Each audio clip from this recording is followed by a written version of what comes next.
Eh bien, la droite ne s'en tire pas si mal pour l'instant, avec 5 ou 6 régions. À votre avis, on disait beaucoup à la fin du premier tour, au deuxième tour, ça va être la fête à Sarkozy, le tout c'était de trouver l'angle d'attaque. Demain, si on essaie de faire un petit peu de projection, même si on n'a pas la totalité du nombre de régions remportées par les Républicains, on a vu quand même qu'il était rejeté par les personnels politiques qui ne voulaient pas de sa présence au meeting. Oui, c'est un drôle de deuxième tour d'élection, parce que au fond, il n'y a ni vainqueur ni ni vrai perdant, quoi. Personne ne peut être totalement satisfait.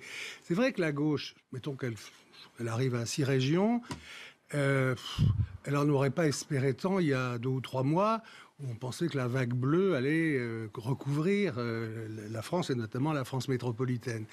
Si on est à peu près à moitié-moitié, puisque la Corse sort du débat gauche-droite en mettant un nationaliste modéré à sa tête, bon, c'est pas excellent pour la droite républicaine, et avec en plus un score de premier tour, c'est là que les voix comptent, où elle se retrouve au même étiage qu'en 2010. Donc, c'est pas une très bonne élection.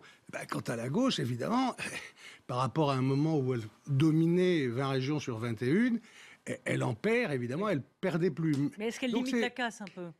elle limite incontestablement la casse par rapport à ses angoisses depuis des mois, par rapport à ce qu'on avait vu au municipal et au départemental. Évidemment, c'est beaucoup mieux. Mais tout ça n'est dû aussi qu'à la puissance du Front National et au fait qu'il y a des triangulaires qui avantagent plutôt la gauche, donc, évidemment. Quant à la victoire de la droite dans 2 des grandes régions, PACA et Nord-Pas-de-Calais, c'est des victoires d'une droite appuyée par le Parti socialiste. Donc ça mériterait presque un comptage à part.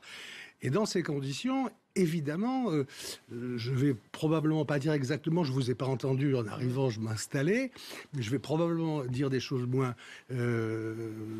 attentives que vous. Il me semble que, évidemment, Sarkozy est en état de devoir rendre des comptes.